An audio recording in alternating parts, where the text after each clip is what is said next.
Pendant les stages, ce qu'on propose, c'est avant tout de la découverte des arts du cirque. Parce que souvent, pendant les stages, on a affaire à un public qui ne vient pas toujours à l'année, etc. Donc l'objectif, c'est de faire le tour un petit peu de toutes les disciplines du cirque qu'on peut proposer ici. Donc c'est souvent soit des aériens, soit de la jonglerie, soit de l'équilibre sur objet, soit de l'acrobatie. On peut proposer aussi des choses qui sont un peu plus proches de l'expression corporelle, du mime, du clown, des choses comme ça. Et donc l'objectif pendant le stage, c'est déjà d'aborder toutes ces disciplines, si possible d'en approfondir certaines, en fonction du choix de l'enfant, en fonction de son rythme, en fonction de ses capacités, etc.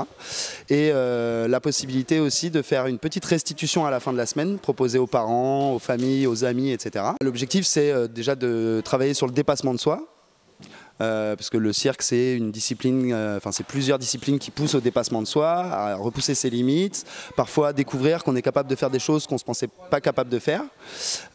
Donc c'est aussi du coup de s'épanouir, de travailler toujours sur le côté physique, parce que même si le cirque n'est pas réellement un sport, ça reste une activité physique directement. Ça peut être aussi de travailler sur la créativité de l'enfant. Et après aussi sur le travail en collectif. Ils sont souvent amenés à s'aider les uns les autres pour faire la parade. On partage des moments aussi ensemble de repas, de goûter, etc. Donc c'est aussi de la vie en communauté. Et voilà, vivre avec les autres, être solidaire, s'épanouir. C'est en tout cas quelque chose qui leur met un premier pas, qui leur met un premier pied, on va dire, dans la discipline du cirque.